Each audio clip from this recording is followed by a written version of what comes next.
लिखा जी। अच्छा ठीक है। हरे कृष्णा। आज की ये सभा परम वंदनीय सभा, मंच पर आसीन साधु वर्ग, उनका मैं अभिनंदन करता हूं।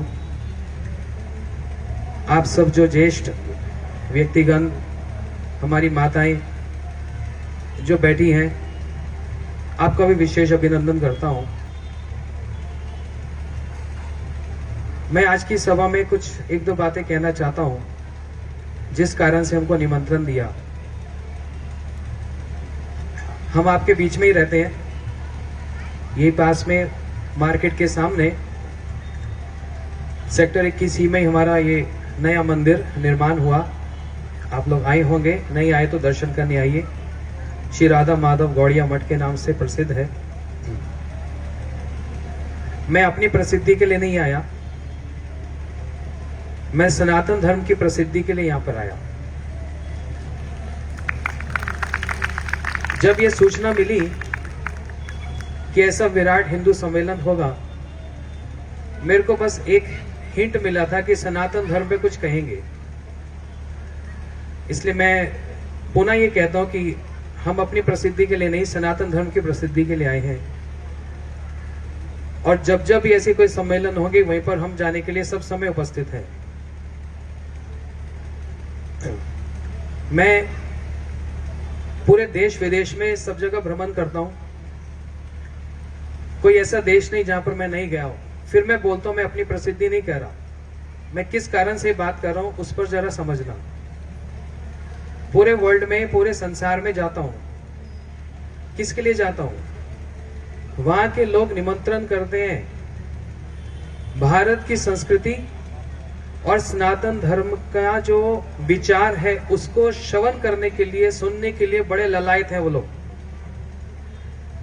हर प्रकार का देश हो, अमेरिका हो, यूरोप हो, रशिया हो, ऑस्ट्रेलिया हो, न्यूजीलैंड हो, जितने भी देश क्यों ना हो, यहां तक कि मिडल ईस्ट देशों में भी वो लोग हमको बुलाते हैं। क्यों? उनको सनातन धर्म बड़ा भाता है और वो हमसे पूछते हैं कि सनातन धर्म का अर्थ क्या है। बहुत सुनते हैं हम सनातन धर्म, सनातन धर्म, सनातन धर्म, ये है क्या? तो ये तो ना मैंने बनाया ना आपने बनाया। जो सनातन व्यक्ति है उन्होंने ही सनातन धर्म बनाया। और वो सनातन कौन है? वो भगवान को छोड़कर और कोई नहीं हो सकते। हम क्योंकि उनके अंश हैं, इसलिए हम भी सनातन ही हैं। हम मतलब ये मेरा और आपका ये शरीर नहीं, हम मतलब मेरी और आपकी जो आत्मा है वे सनातन है। यदि आप इसका प्रमाण मानेंगे, एविडेंस मांगेंगे, तो भगवत गीता में सारे संसार के सामने श्री कृष्ण ने इस बात को कह दिया कि ममे वांश जीव लोके जीवभूत सनातन। ये जितने जीव हैं सब मेरे ही अंश हैं और क्या है? सनातन। हम जीव आत्मा, हम सनातन हैं, भगवान सनातन है।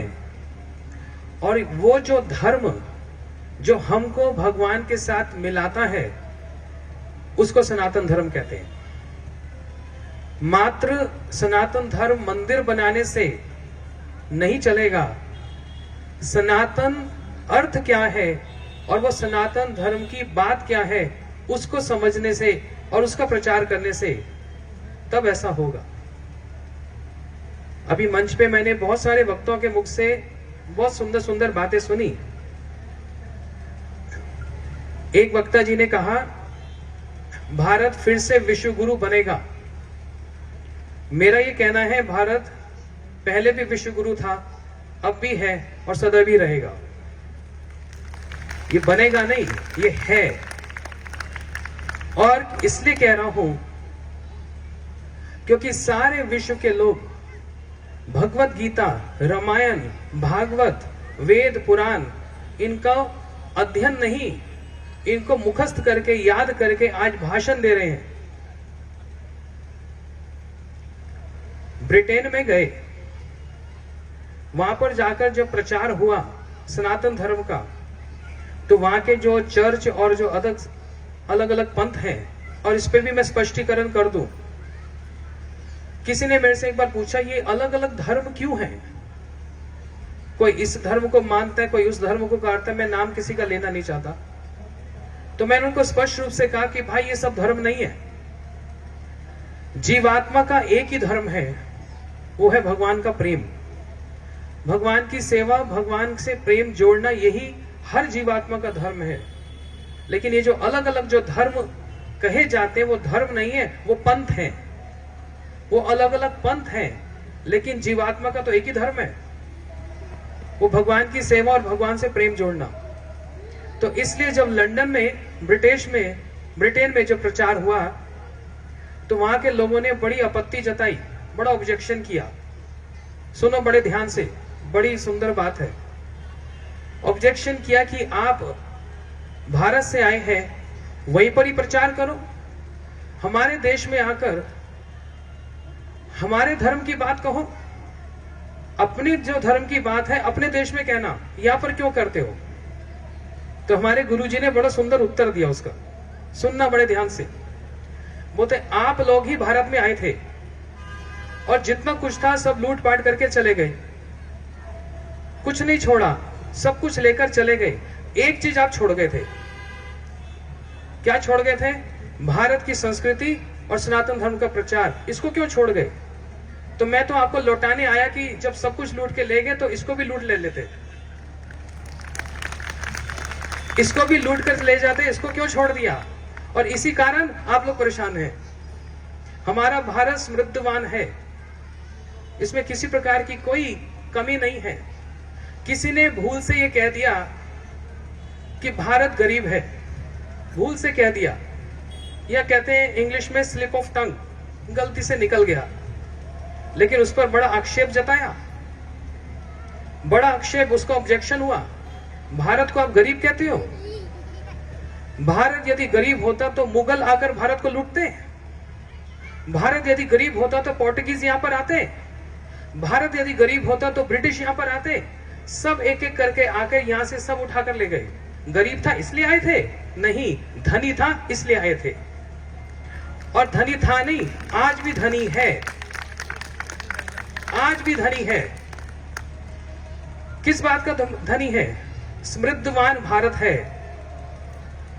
आज भी विश्व गुरु है। और इसका स्पष्ट उदाहरण, मेरे साथ ये जो बच्चे आए इनको देख लो, कोई अमेरिका से आया, वो बच्ची जर्मनी से आई है, वो लंदन के ब्रह्मचारी है। इस मंच पर मैंने ये भी सुना कि बच्चों को, अभी बड़े अच्छे बात बतला रहे थे और बिल्कुल ठीक कह रहे थे कि हमको बच्चों को संभालना है, लेकिन मैं इसके विपरीत कुछ कहूंगा। बच्चे वही करेंगे जो आप बड़े घर में करोगे। हम बड़े घर में कुछ भी कहें और बच्चों को शिक्षा दें कि तुम ठीक चलना, हम बड़े 5 घंटा मोबाइल पे कुछ भी देखेंगे और बच्चों कहेंगे बेटा तू इतना मत देखना, तो बच्चा कैसे सीखेगा? हम स्वयं यदि पालन करेंगे बड़े लोग, तो हमको देखकर बच्चे अपने आप उसका पालन करेंगे। और विशेष करके हमारा ये जो मंदिर है, यहां पर आप देखोगे ये बड़े बड़े घर के बच्चे, ये कोई साधारण नहीं है। आईआईटी कानपुर, आईआईटी के गोल्ड मेडलिस्ट बैठे हैं वहां पर हमारे साथ, लाल कपड़े में ब्रह्मचारी। जर्मनी की बच्ची आई हुई है अपनी मां के साथ, इनको देख लो। ये इंजीनियर्स, सीए, एमबीबीएस डॉक्टर्स, सारे पढ़े लिखे विद्वान, पीएचडी होल्डर्स, मास्टर्स की हुई है। इतना सब पढ़ने के बाद क्या दिमाग खराब हुआ था कि इनको ब्रह्मचारी बनना था? नहीं, दिमाग ठीक हुआ था, क्योंकि इस पढ़ाई से बाद भी कोई बहुत ऊंची पढ़ाई है, वो है सनातन धर्म की पढ़ाई। किसी ने मेरे से पूछा, हर देश का एक नाम होता है, आपके भारत का जो नाम है उसका अर्थ क्या है और ये किसके नाम से पड़ा? तो मैंने उनको स्पष्टीकरण किया, यदि आप भागवत जी पढ़ेंगे, भागवत महापुराण, तो उसमें पृथ्वी के एक राजा हुए भरत महाराज, ऋषभ देव जी के प्रथम पुत्र भरत महाराज। उन भरत महाराज से इस देश का नाम भारत पड़ा। तो बोला, उन्होंने पूछा भारत का अर्थ क्या होता है? तो संस्कृत भाषा में भारत का अर्थ क्या बतलाया, आज सब सुनकर जाना और ये 10 लोगों को बता भी देना। भा का मतलब होता है तेज। किसका तेज? ईश्वर का, भगवान का, श्री कृष्ण का वे तेज, श्री राम जी का वे तेज, श्री नारायण जी का वे तेज। उसमें जो रत रहते हैं वो है भारत। भा का मतलब तेज और रत मतलब जो उसमें एब्जॉर्ब रहते हैं, जो रत रहते हैं वो है भारत, और जो उसमें एब्जॉर्ब रहते हैं वो है भारतीय। ये हमारी संस्कृति थी, लेकिन डेल्यूजन है, मिश्रण है, और उसके बहुत जिम्मेदार कहीं ना कहीं हम आप भी हैं। क्योंकि हमारे स्कूल कॉलेज में पहले ये पढ़ाया जाता था, आज तो मैं नाम नहीं लेता, लेकिन बहुत सारे स्कूलों में जाकर हम प्रवचन करते हैं, बच्चों को सिखाते हैं, लेकिन हमको पता क्या बोल दिया जाता है? धर्म की बात मत कहना, मोटिवेशनल स्पीकर बोलना, मोटिवेट कहना, धर्म की बात मत कहना। लेकिन मैं धन्यवाद देता हूं दिल्ली यूनिवर्सिटी का।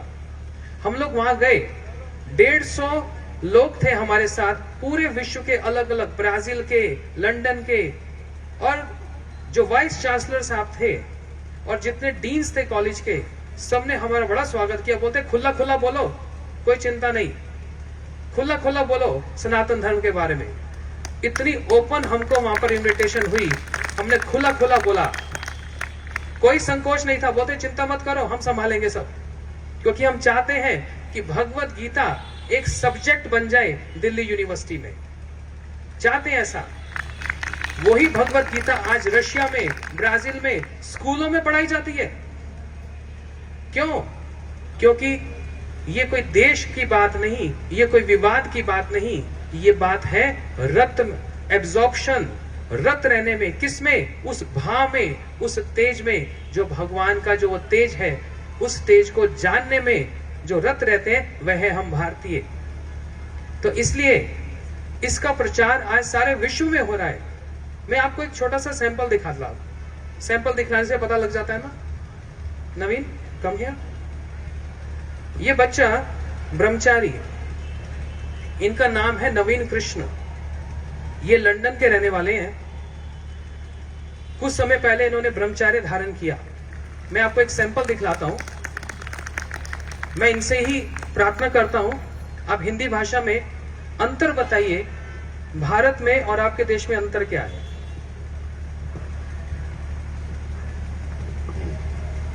तो आज हम उपस्थित हैं यहाँ क्यों?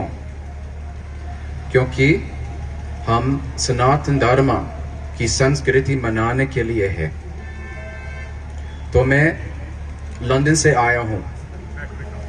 तो विदेश बहुत अच्छा है, बाहर बहुत साफ है, हाँ, अच्छा रास्ता है, सब अच्छा है। और भारतीय लोग सोचते हैं कि ओ मैं बाहर जाऊंगा, हाँ, लेकिन विदेश अच्छा नहीं है। बाहर अच्छा है लेकिन अंदर कुछ नहीं है, प्रसन्नता नहीं है। लेकिन इस धर्म से, इस संस्कृति से वास्तव प्रसन्नता मिलेंगे हम, वास्तव प्रसन्नता। हाँ, क्योंकि ये धर्म क्या है? सभी लोग के लिए, सभी लोग के लिए ये धर्म है। तो विदेश और देशी सब के लिए है, क्योंकि ये आत्म की चीजें हैं, आत्म की चीजें हैं। तो विदेश बहुत अच्छा है बाहर, लेकिन अंदर कुछ नहीं है। लेकिन यहाँ बाहर कुछ गंदे है, लेकिन अंदर सबसे अच्छा चीजें हैं, सबसे अच्छा चीजें हैं। ये क्या है?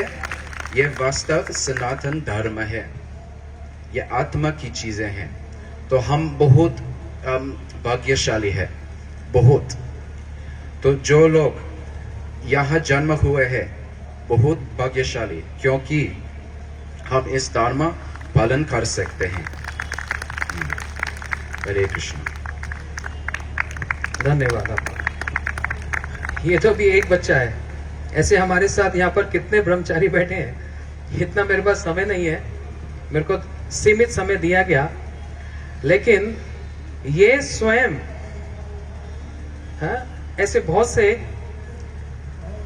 भगवत गीता को हम भारतीयों से ज्यादा जानते हैं। अगर इनको मैं खड़ा कर दूं, 1 घंटे का समय दूं, ये ऐसी भगवत गीता सुनाएंगे, हम आप हैरान हो जाएंगे कि हम भारत में जन्म लिए हुए भी इतना गीता को नहीं जानते जितना ये सिद्धांत के अनुसार और शास्त्र की वाणी के अनुसार भागवत गीता और रामायण इन सबको कितने सुंदर रूप से ये वर्णन कर सकते हैं। हिंदी भाषा सीखकर स्कूल कॉलेजों में प्रचार करते हैं। हमारे इस जो मंदिर में, ये जो मार्केट के सामने जो मंदिर है, बड़ा सुंदर राधा कृष्ण का दर्शन है। तो दर्शन सिर्फ आंखों वाला दर्शन नहीं है, कानों वाला दर्शन भी है, क्योंकि आंखों से देखना होता है, कानों से दर्शन होता है। जब तक वो वाणी कान में नहीं जाती तब तक वो श्रद्धा नहीं होती, और जब वो श्रद्धा नहीं होती तो वास्तविक में वो दर्शन नहीं होता। और भारत क्या करता है, विश्व को वो दर्शन कराता है। भारत विश्व को वो दिखलाता नहीं है, दर्शन करवाता है। किस वस्तु का, वास्तव जो सनातन वस्तु है उसका दर्शन कराता है। एक और उदाहरण देता हूं आपको। जमीन से एक पत्थर उठाओ, ऊपर फेंको तो कहां जाएगा? आप लोग तो सब जानते हैं, भूमि पर ही आएगा, क्योंकि वो भूमि का एक अंश है। साइंटिफिकली अगर हम बोलते हैं तो कहते हैं ग्रेविटेशनल फोर्स है, गुरुत्वाकर्षक है, लेकिन वो भूमि का एक अंश है। जितना भी पत्थर ऊपर क्यों ना फेंको, वो भूमि पर ही वापस आएगा। अच्छा, पत्थर तो भूमि पर आया, एक ज्योत जलाई, एक अग्नि जलाई, वो नीचे होती कि ऊपर की तरफ जाती है? लॉ उसकी, वो ऊपर जाएगी। क्यों? उस अग्नि का जो अंशी है वो सूर्य है। वो कोई भी छोटी और बड़ी अग्नि अपने अंशी सूर्य की ओर इंगित करती है, इंडिकेट करती है। पत्थर भूमि का अंश है, इसलिए भूमि पर ही गिरेगा। आप लोग बाथरूम में, किचन में जो पानी व्यवहार करते हैं, वो ड्रेन में जाता है, नालों में जाता है, नदियों में जाता है, और फिर कहां मिलता है? सब लोग समझदार हैं, समुद्र में जाकर मिल जाता है। और उसी समुद्र से ही फिर भाष्प होता है, एवेपोरेशन होता है, और फिर बादल बनते हैं, और फिर पानी फिर बरसता है। वो सारा का सारा पानी बादलों से जो प्राप्त हुआ और हम उसको जो व्यवहार करते हैं, वो फिर अल्टीमेटली किस में जाकर मिलता है? वो समुद्र में ही जाकर मिलता है, अपने अंशी में जाकर मिलता है। ये है सनातन धर्म। हम भगवान के अंश हैं। जब तक हम अपने अंशी तक नहीं पहुंचेंगे, तब तक ऐसे ही हम लोग तड़पते रहेंगे, दुखी होंगे, क्लेश में पड़े रहेंगे और परेशान रहेंगे। उस अंशी तक जुड़ना बहुत जरूरी है। और वो कैसे जरूरी है? वो सनातन धर्म एक ऐसी शिक्षा देता है कि हम अपने अंशी को जाने, उनको पहचाने, और वो क्या कह रहे हैं उसको ठीक ठीक रूप से उसको अपने जीवन में पालन करें। इसलिए जो नई जनरेशन है, हम उस पर बहुत काम कर रहे हैं। 50-60 बच्चे ऐसे हैं जो गीता के कम से कम 100 श्लोक याद कर चुके हैं, और सिर्फ याद ही नहीं करते, गीता पे प्रवचन भी करते हैं। तो इसलिए हम बस बच्चों पे ही फोकस नहीं करते, बड़ों को भी फोकस करते हैं। क्योंकि मैंने कहा, बच्चों को शिक्षा देना और उनको इंस्ट्रक्ट करना तो आसान है। हम बड़े क्या करते हैं? बेटा, सिगरेट नहीं पीना, ये अच्छी चीज नहीं है। पिताजी, आप क्यों पीते हो? नहीं, मेरी तो आदत बन चुकी है ना। तो हम बच्चों को कैसे सिखाएंगे? मैं स्वयं सिगरेट पीऊंगा और बच्चे को कहूंगा तू मत पी। पिताजी, आप तो छोड़ दो। नहीं, मेरे से छूटेगी नहीं। तो फिर आप हमको शिक्षा देने वाले भी नहीं बनते। पहले स्वयं आचरण करो, फिर हमको सिखलाओ। इसलिए आचरण करना बहुत आवश्यक है। जब बड़े ही ऐसा करेंगे तो जो नई जनरेशन है उनमें थोड़े थोड़े संस्कार तो देखने मात्र से ही आ जाएंगे, और बाकी का काम फिर हम कर देंगे। बस इतना बोलकर वाणी को विराम देता हूं। आप सबका धन्यवाद। हरे कृष्ण।